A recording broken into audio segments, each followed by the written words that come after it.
we're looking at a situation here where the tables have completely turned. For so long, the world was waiting for Chinese travelers to get out and about and again. Now China waiting for the world to return to its shores. Now, if we talk in terms of hard numbers, we can see China now really seeing about 1 in 3 travelers that it enjoyed before the pandemic returning. Now, if we look to why this is happening, we can see flight capacity still down almost everywhere, except for there, if you see Singapore currently flying more flights to China than before the pandemic. But there's really more to this story than just flights. We know geopolitics also playing a role, keeping some travelers at home. We also see a new report coming from the Pew Research Center, which surveyed 35 countries and found that more than half showed unfavorable views of China and its President Xi Jinping. A lot of those countries also amongst the travelers that spend the most when they are on vacation, including the United States, Germany, France, and the United Kingdom. Now, amongst the countries that had the most favorable views of China, this includes sub-Saharan Africa and parts of Asia, as we see right there, but not necessarily the big spenders for this year. That is mostly India and South Korea.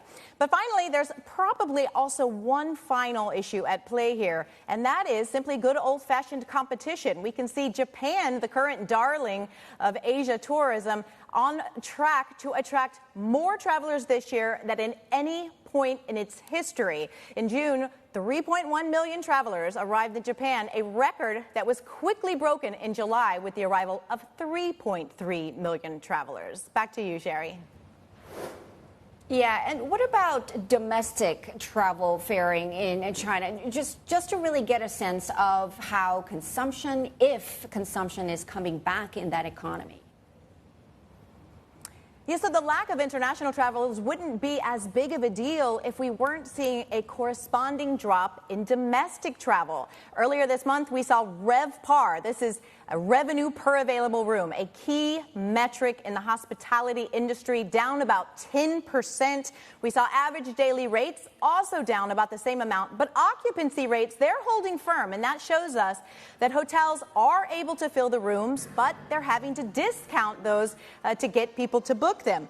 This is exactly what we saw from the big hospitality players coming off of the second quarter earnings this year. Marriott, Hilton, Hyatt, IHG, and Accor announcing that revenues in China were down. And this is really, Sherry, what we're seeing, a general pullback from travelers in China. This is something we didn't see in other countries, I might add. We saw, even when economies started to turn down, we saw people kind of jealously guarding their travel budgets and saying, sure, they'll spend less money in other areas, but they were going to travel. We are not seeing that currently in China. People saying, look, if the economy's a little shaky, my vacation may have to take a back seat, at least for now.